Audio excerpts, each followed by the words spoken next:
Hello दोस्तों, हम आपकी मीरा यादवंशी हमारे यूट्यूब चैनल पे आप सबका स्वागत है। एक गीत हम सुनाने जा रहे हैं। जैसे हमारा गीत लगे लाइक शेयर कमेंट करना दोस्तों। जैसे बेटी के ब्याह हो, बेटा के ब्याह में तारा तीरने जाते हैं, वही गीत है। सगिरा खानाया लंबी दूरी रे संवलिया, सगिरा खानाया लंबी दूरी रे संवलिया, सगिरा खानाया लंबी दूरी रे संवलिया। चलता चलता मोरे पवा दुखी जाई है, चलता चलता मोरे पवा दुखी जाई है। परी गई पौजनिया पे धूल रे संवलिया, परी गई पैजनिया पे धूल रे संवलिया, परी गई पैजनिया पे धूल रे संवलिया। देऊ ना मोरे ससुर कंधे के रुमालिया, देऊ न मोरे ससुर कने के रुमालिया। धरत्यूँ पैजनिया के धूल रे संवलिया, झरत्यूँ पैजनिया के धूल रे संवलिया।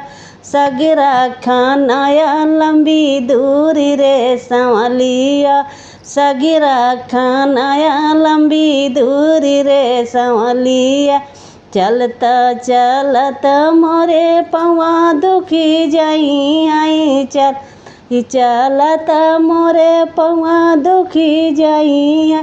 परी गई पौजनिया पे धूल रे संवलिया, परी गई पैजनिया पे धूल रे संवलिया। सगरा खानाया लंबी दूरी रे संवलिया, सगरा खानाया लंबी दूरी रे संवलिया। देऊ ना मोरे जेठ गले के रुमालिया, देऊ न मोरे जेठ गले के रुमालिया।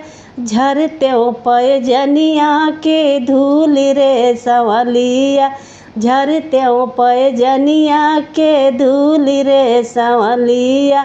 सगरा खानाया लंबी दूरी रे संवलिया, सगरा खानाया लंबी दूरी रे संवलिया। देऊ ना मोरे जेठ चलता चलता मोरे पवा दुखी जाई है, चलता चलता मोरे पवा दुखी जाई है। परी गई पैजनिया पे धूल रे संवलिया, परी गई पैजनिया पे धूल रे संवलिया। लगी गई पैजनिया में धूल रे संवलिया। देऊ ना मोरे जेठ हाथे के रुमालिया, देऊ ना मोरे देव हाथे के रुमालिया, हाथे के रुमालिया, ओ हाथे के रुमालिया। देऊ ना मोरे देउरु हाथे के रुमालिया।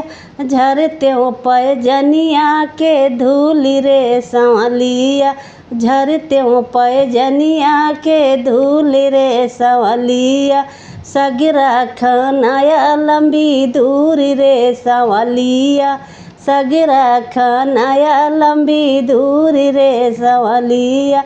चलते चलते मोरे पवा दुखी जाई है, चलते चलते मोरे पवा दुखी जाई है, पवा दुखी जाई है, ओ पवा दुखी जाई है। लगी गई पैजनिया में धूल रे संवलिया, परी गई पैजनिया पे धूल रे संवलिया, परी गई पैजनिया पे धूल रे संवलिया। देऊ ना मोरे पिया जेबी के रुमालिया, देऊ ना मोरे सही जेबी के रुमालिया, देऊ ना मोरे सैया जेबी के रुमालिया। झरत्यूँ पैजनिया के धूल रे संवलिया, झरते पैजनिया के धूल रे संवलिया, सगरा खनाया लंबी दूरी रे संवलिया, सगरा खनाया लंबी दूरी रे संवलिया, सगरा खनाया लंबी दूरी रे संवलिया।